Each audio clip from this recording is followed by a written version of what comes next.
Boom. All right. All right. You ready? Yeah, I'm ready. All right. Welcome to the sesh. Lola, how you doing? For everybody that doesn't know you, kind of explain a little bit about what you do.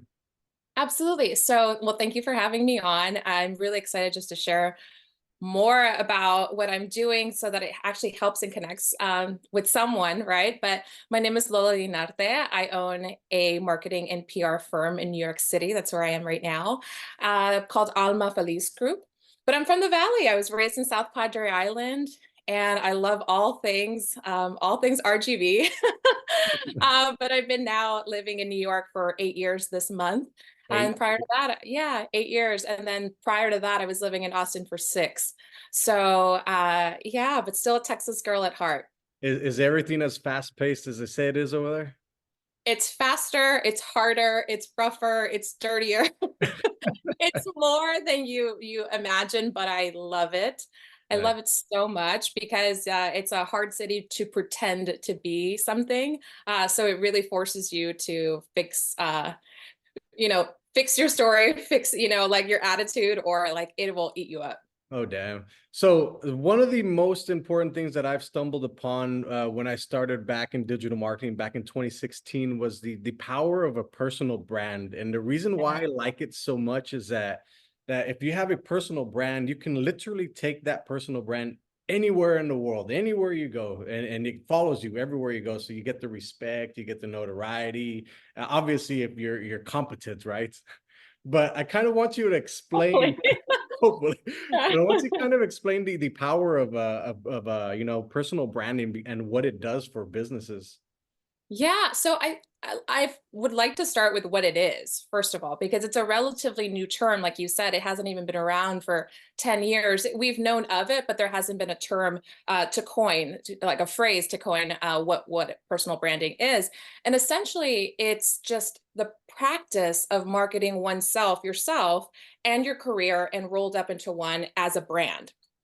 And it's the way of the future now, especially since Instagram, right? 2016 was the height of the makeup gurus, right? And they made a killing. These people weren't professional brands. They weren't L'Oreal. They weren't Sisley Paris.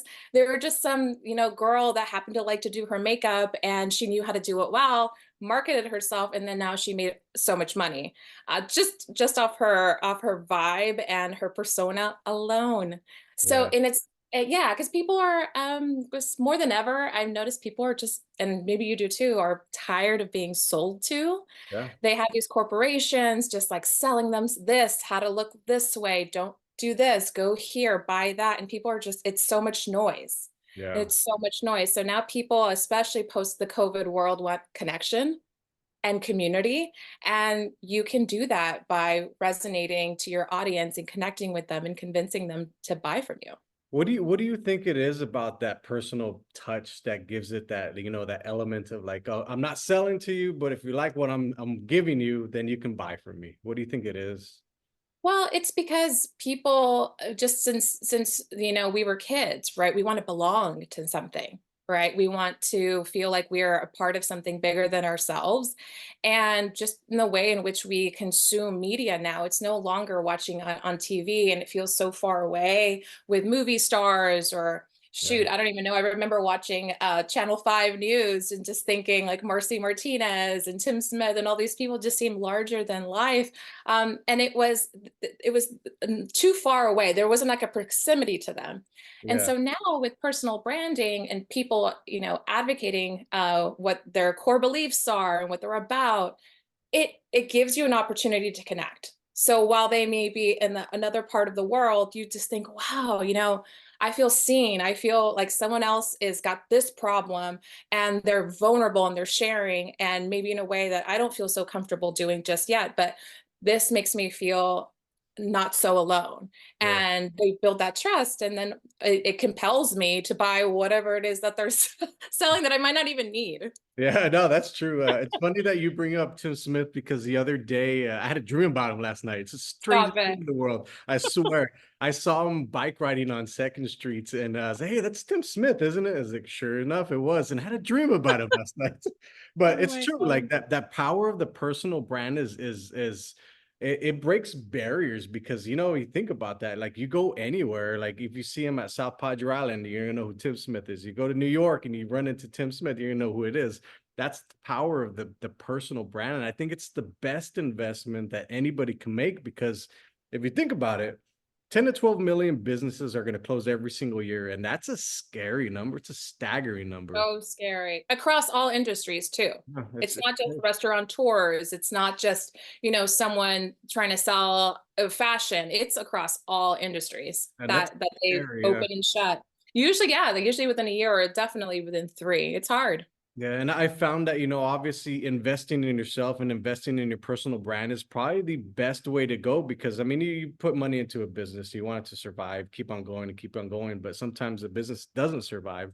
So investing in yourself and as a personal brand, you know, you get to take that to the next business, or you get to take your knowledge to the next business. What are your thoughts on that? I think that's a really great question because I'm fearful sometimes when people put so much stake into their social media platforms. Not that it's not important. I feel like that is 100% what you need to do, but there's so much of a comparison factor on these things. So you're constantly motivated or pulled to do these other things that you see other people doing instead of like who you are, Yeah. right? What am I about? What are my core beliefs? My brand, I always bring it back to the 3 things, like brand core, your brand positioning, and your brand persona, right? And if you know those things about you, and it doesn't have to be static, I may change my mind in 6 months and adjust that way. If I decide, that I want no longer to be a photographer, right? If I know these things about myself, I can shift easier into something else, right? Or I can have an extension of my services because this is a natural evolution of where that is that I'm going. If you don't have those things, you're always going to not stand for who you are as an individual and just be rocked to your core by anybody else doing something that's shinier, faster, better, making more money than you. And it's a shame. It's kind of a Yeah. shame. I think I'm with every other entrepreneur out there that suffers from shiny object syndrome, because I think I had success in one thing and I can do Yeah. the other thing and I failed in all the other things. So can you kind of Yeah. touch on that? Yeah. I think that really more than anything, it's bringing it back to yourself. And I say authenticity is my North Star. What does that mean? Right. We're always given a ton of these buzzwords, but more than anything, we can't help but be shiny ball syndrome and have the attention span of a gnat, right? We're in an attention economy. They call it attention economy. And the swiping motion, right? I think at most globally, I think there's a statistic that you have about 7 seconds to capture someone's attention. I think that's being generous. I think it's like the Swedes and all these people who are much more patient than we are.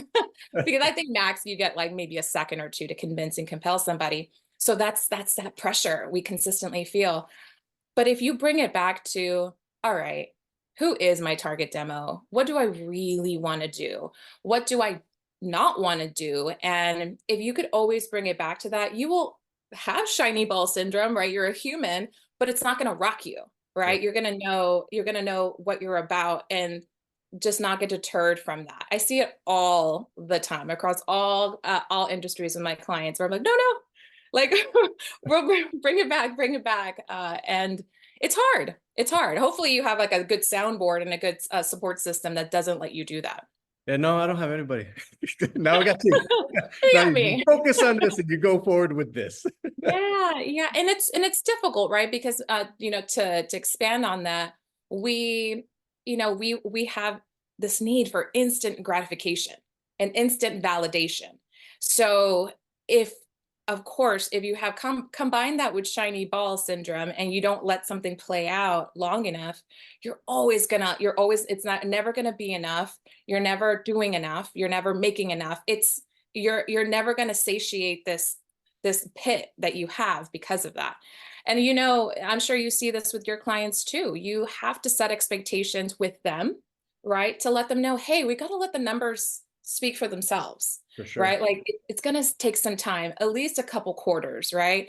Buying patterns are changing, the way people are interacting, seasons are going to change, money's going to be spent in different ways. And if you don't have enough, you don't let it breathe Yeah. enough, like a good wine, you're always going to be spinning your wheels. Yeah, I almost feel like a lot of, obviously the business owner is a business owner, right? So they're focused on the business, and then they're bringing on a marketing or advertising team, and they're trying to jump into that too, but it's not their strength. So I've noticed that most business owners don't really even know what a marketing strategy is or an advertising Oh, strategy is. And when I lay it out, I explain to them, it's like, I at least need 6 to 8 months of some data that's coming back in. That way you can make an informed decision over the long term versus like, it didn't work this month, or it didn't work this week, or I didn't like this, and this go. Have you seen that on your end?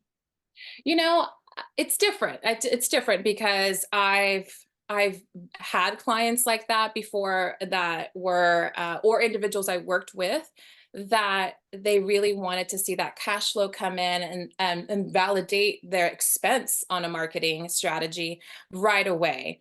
But I will say not so much with my clients at Almo Felice because I almost vet them. I vet them before just how serious they are, if they have a long-term strategy mindset, if they have a growth mindset. And if they do, then we're never going to run into this, right? But I do speak to some people that I ultimately refer to others, and I notice, oh, we're never going to speak the same language because they want it right away. They run away, and and essentially it signals to me that they won't value what I'm ultimately offering them. And what I'm really trying to tell them is like, look, like I'm trying, yes, you're spending this money now for this 6, 8 months, whatever it is that we decide to do, so that a year from now, 2 years from now, you're making decisions with numbers. You can't fight instead of just throwing spaghetti at a wall and hoping what sticks and then just keeping these mistakes happening in trial and error.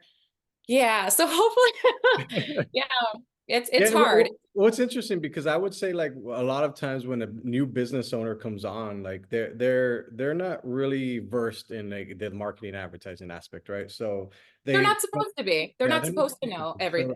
Yeah. it's like bringing them on board, and then now they have to do another thing. It's, sometimes it seems like a Mhm. daunting task for them, because now they have to manage their business. Now they have to manage this aspect of it. Now, oh, now you got to do this, and now you got to do this.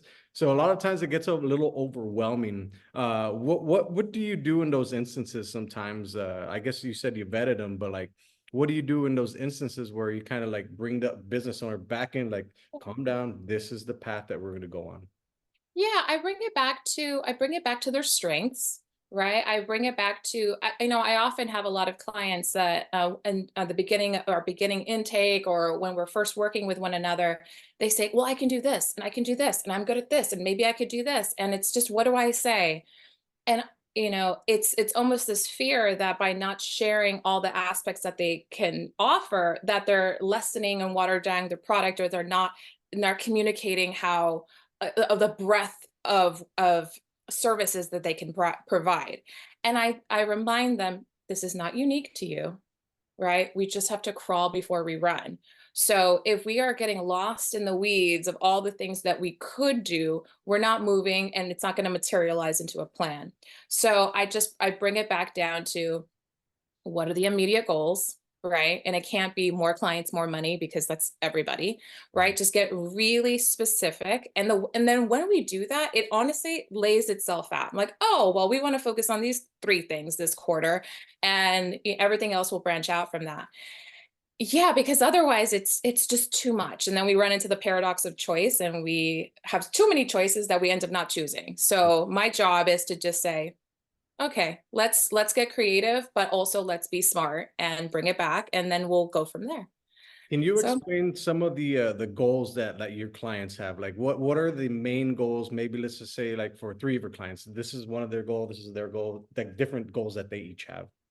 sure. So I have clients. My clients are mostly women. I will say this. So I'll give context that way. My clients are mostly women. I have male clients as well, but they tend to be women who have been doing what they're doing. They're experts in their field or they're seasoned professionals in their industry. And one of my clients specifically wants to position herself for the highest position in her company. She wants to eventually be a CEO. There's a lot of politics in that, right? It's not just your personality and fun things that you've done, it's building your network. So that's her goal. her goal is to, at some point, be a CEO of a Fortune 500 company. So my job is to brand her as an expert in her field and to make her omnipresent, right? That's just, she's everywhere. She's being picked up by, Fortune magazine, or she's an economist. She's speaking to a university. She's writing amazing articles on LinkedIn that are quick blurbs, digest. It's just that, right? So she's not selling a service, right? She's not selling a product.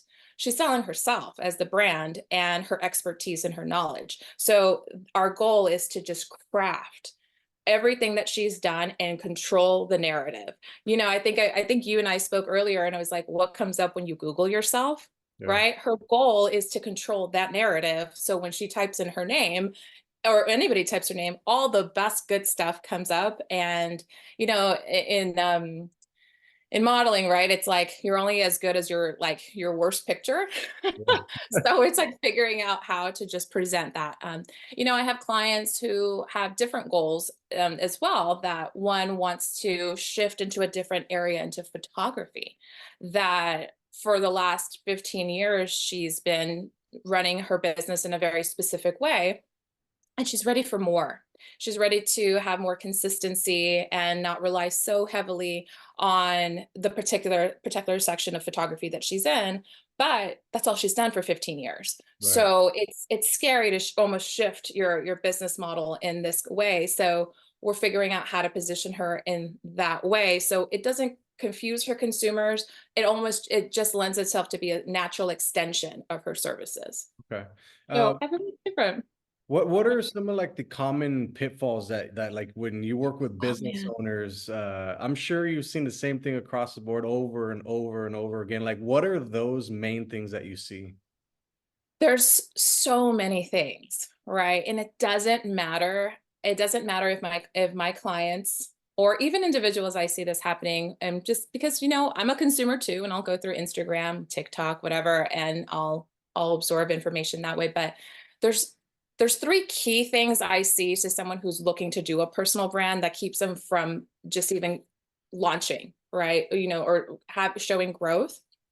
I actually wrote a LinkedIn article about this recently, and it really was, one, evaluating their relationship with perfectionism, Mhm. right? Because they're like, oh, well, it needs to be perfect, and I feel like that's who I am, and I want to make sure that it reads this way and that way. And if it's not, I don't want to put it out there. And I think, well, that's a crutch, and that's not a point of pride, because what's keeping you from doing that? It's like it's a I say it's a path to pitfall, Yeah. right? And they never start. So you have someone who's less qualified, less intelligent, has a lesser product than you, that's not thinking twice, it's not overthinking it, and Yeah. then putting their stuff Hard to out there, share. and then Yeah. they're capturing the business. Yeah, and then imposter syndrome. Imposter syndrome, people like feel that they haven't done enough, that they haven't earned enough, they haven't been in the industry enough, not enoughness. So they'll just end up putting pictures of their cat or their vacation. And it's like they refuse to, position themselves in that way. And then something else is the fear of self-promotion, right? Is, Gen Z and everybody younger than us, they don't care. They've lived with the phone in their hand and they're sharing everything about their life, good, bad, in between. And you have some very well, just seasoned professionals who have really cool stuff to share, but they're like, oh no, I don't want to brag. I don't want to come across as like, a know-it-all. And I think you should. Yeah. Yeah. You should share. And then just overall, I mean, lesser, other points is inconsistency. They confuse, you can use confusing language. Use confusing language on your homepage, on your website. Like, you're saying you do here, you do one thing here, another thing there. And then overall, I think people confuse, social media with whomever participates with it actively, that they're trying to be an influencer. And that's not the point. The point is to influence. And you don't have to do a song and dance and all these trends to provide influence. Yeah, that's the most interesting thing that I found, because I had to figure out real fast, because I had a bunch of my clients come to me as like, can we do some dances? And I was like, sure, we could try it. It's fine. But at Or the end of the day, I mean, you're not really providing any information or education because the one thing that I learned from digital marketing is the only way you can build a strong personal brand or strong business is by providing education, information, and or entertainment, any of the three or one, whatever. sure, And I really had to dive in to tell the clients, like, you don't have to dance in front of the camera if you don't want to. right. Like, provide the service, provide the education, because at that point you become the expert in your field, and everybody's going to come for you, not because you're dancing, but because of the information. It's just a very interesting thing to see that I think a lot of people think that they have to share everything on social media, No, when social no. media is like, you show them what you want to show them. Oh, absolutely. I think that that's something you know, it kind of is cringy to me when I think that's what people feel like they need to do. And I've seen this with, unfortunately, attorneys. That's a big one right now. Dentists, just people in these different fields where look, like you can do that if you'd like, if you want to have these other extensions of yourself on in persona on Instagram. But I wonder at what point does that convert? Are you is there intention to convert that into leads into clients for their the law practice? You know, is it, you know, doing it so that they're getting braces clients in their chair, because it blurs so much of that for me. And I like to lead from a position of you are an expert, right? Professionalism, you know, a nice balance between professionalism and personal things. You know, quite frankly, I don't need to see, you know, a neurologist sing and dance, right? Unless you're just offering me information, that's the extent of it. But I personally don't think that it's going to influence me to book sessions with him should I ever need a neurologist. I mean, it would Yeah. be kind of cool to see your neurologist dance while you're in there, you know. Oh, God bless. I'd be Some like, comedic just do your relief. job, please. So on that same subject, so there's so many people out there giving information. How does one stand out from all the noise? Yeah, so it's really getting clear on who you are and how you differentiate yourself. So, you know, when I was saying earlier, figure out your brand core. What do you stand for? What's important to you? What are the principles of your brand as an individual, right? And then that leads ultimately to how you position yourself and share your, you know, your well-earned years of whatever it is that you're doing. Or at least if you're green, right, it'll help shape, right, who exactly you're targeting.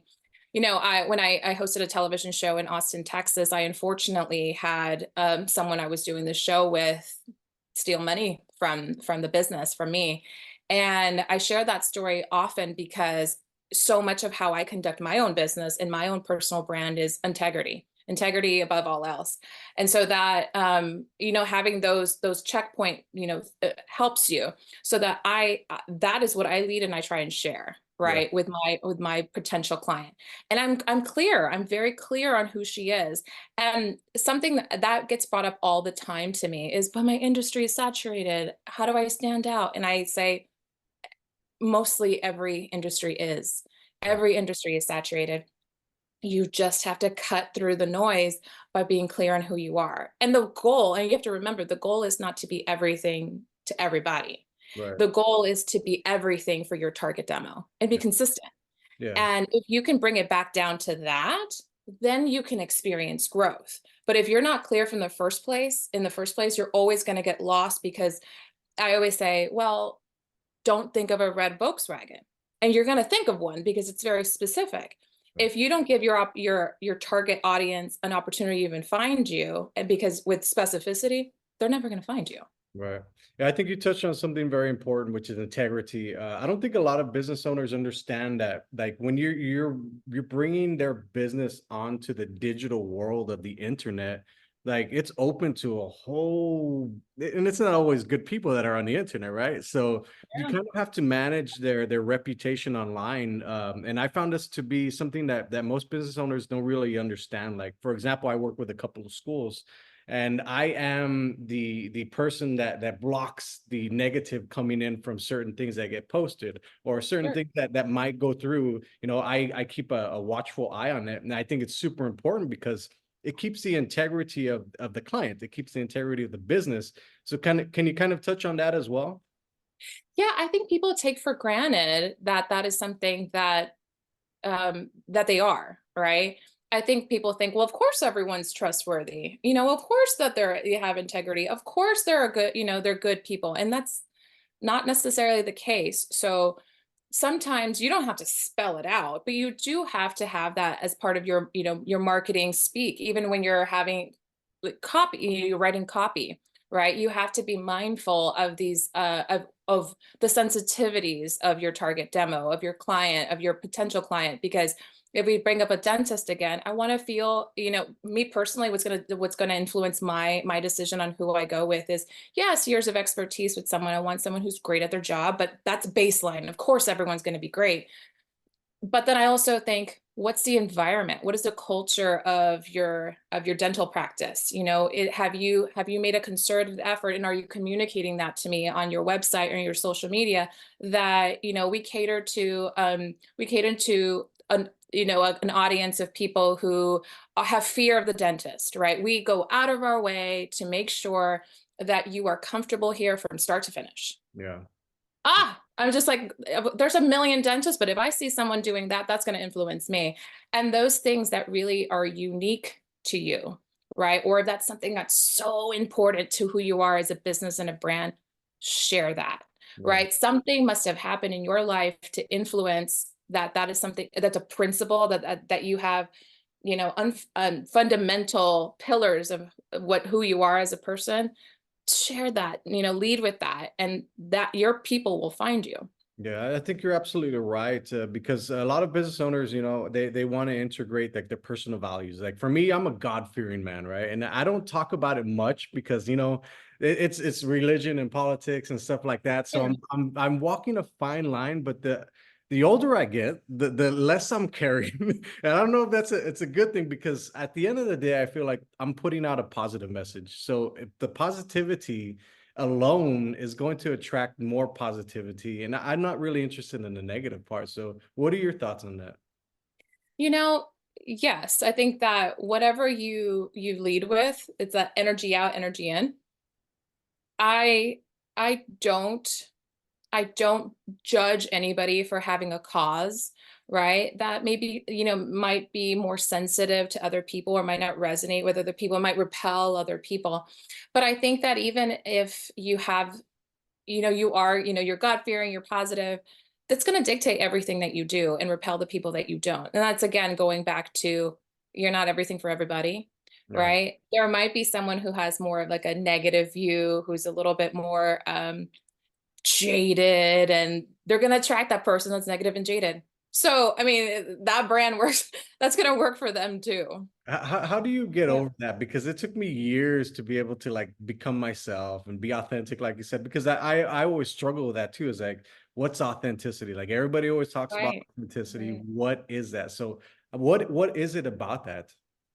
Yeah. I think that people just, especially in this world now that you know, we talk about that a lot, is just we've moved away from having smaller communities and being able to you know, trust our guts by seeing people in person. That now that we're more of a digital age, we are we're not we're wanting to be discerning, but we don't necessarily trust ourselves, or maybe we get it wrong, or people are just really good at like faking it, right? That's that whole fake it till you make it. Right. uh but I think that for me to be authentic just is a constantly checking in, right? We're always evolving, just and having grace with myself of like, I didn't get that right, you know, and being okay and learning. Because you're right, authenticity is another one of those, is one of those words that keeps getting thrown around, and it's just really, do I like myself? Am I adding value? Why am I doing this? You know, why am I being compelled to do this or not? Is it just for my ego?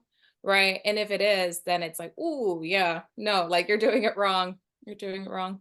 No, I feel like a lot of times, like we're like, I turned 42, 43, I forget, whatever. But the rest of the time that I have left, I want to have a positive impact on the world that you know, obviously in the time that I have left, right? So with my business, I want to be able to push that forward as well. And it's obviously trying to help business owners, because I always go back to this statistic, is the 10 to 12 million businesses. And it's shocking because I'm a business owner.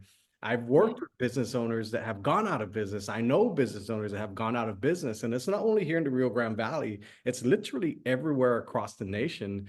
And it's one of the scariest things. So let me ask you this. What are the top 3 tips that you can help a business owner realize today that they can go out with this information and help their business move forward?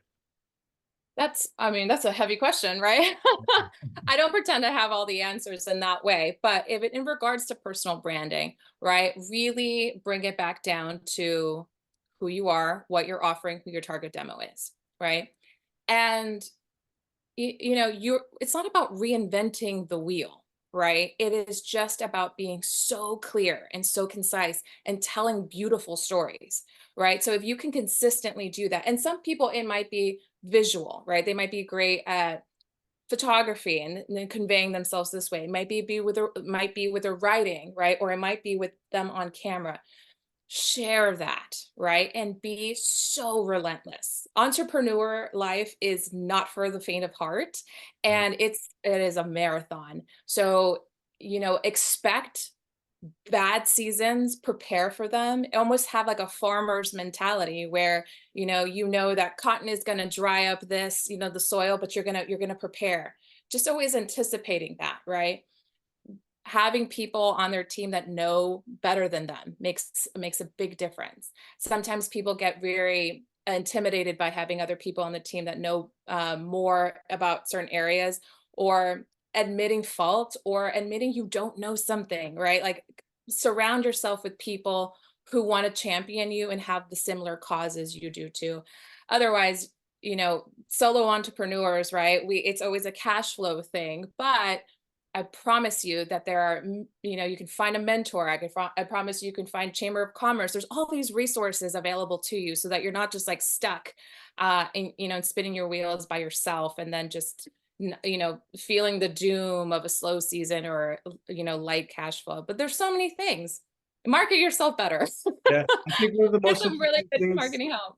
that I stumbled upon was the mentorship of entrepreneurs, because I literally, you can go to a conference that's in San Antonio. You just had one, right? You just had Yeah, I just had a workshop. I conducted a workshop. so like those type of things where you can pay like 500, 1,000, $3,000 to get mentored in a 1 day or a 3 day weekend. Like, you're getting all that experience that they've had over their whole career. Like, Yeah. it's the most amazing thing in the world. I don't think people really understand that. It's all around us, right? That's why I do what I do, is because, my portfolio is in luxury goods. And I live in New York, so I've operated at the highest levels with margin of error, nothing, Yeah. right? So now I knew that there was a void in emerging businesses and products and services, and individuals wanting to market themselves, but they didn't have the marketing budget of a major corporation, right? So there was that void there, and I thought, I'll pay it forward. I want to help these people, and I feel such a gratification with that. And then I too also have people mentoring me. So it's not, it's continuous, right? And you bring people up as you go along, and then someone else is bringing me up too. But you got to look. You got to look. It's not going to fall in your lap. You have to be so active and so relentless on that search, so that you don't fall through the cracks. I think you're absolutely right. The emerging trends that are coming up with personal branding, is it always going to be the fundamentals that work, or do you have to follow trends? What are you seeing? Oh, it's both. It has to be both, right? It's like you think of a hairstylist, right? So much of their job is to be trendy and know, like, color, this placement of this, or bobs are in, or oh my God, fades are so out. But the fundamentals are the same, right? This is how you cut hair. This is what you do, what you don't do. You need to have these structural foundational things like in place, like buried into the crevices of your mind. Otherwise, it is just a free for all, and who knows what the heck you're going to do with any business, right? There are marketing 101 things. And so before I get creative on figuring out the algorithm change of the day, right? Or, what new AI tool is happening that's like going to improve, before I could do that, I need to know what the heck I'm doing.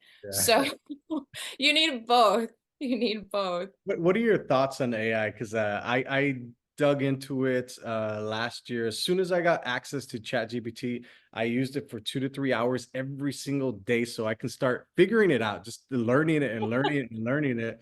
And a lot of people were like, well, that's cheating. It's not you. I was like, but the research behind it, like you can research so much Yeah. faster, like you learn quicker. Like, can you kind of touch on what you're using AI for? Or are you using AI? Sure. Yeah, I'm using AI for so many things. Right now, and we use Canva as one of our tools that we offer. You can do so much. You can just be like underwater, underwater shipwreck or a shipwreck with this and this, and it sets the whole mood, right? So you can do fun graphics with it. I mean, so many of these things are still in beta, so it's by trial and error. I know I have some individuals and some clients that want to use that to write bios faster for themselves, for their entire team. That's an ability, that's a very great aspect that of AI. Is just it does write faster. It's not perfect, right? So they'll read the bios afterwards because they'll have a short form, long form. And Yeah. that's something that used to take weeks, unfortunately, right? With a human writing them for each individual person on the team.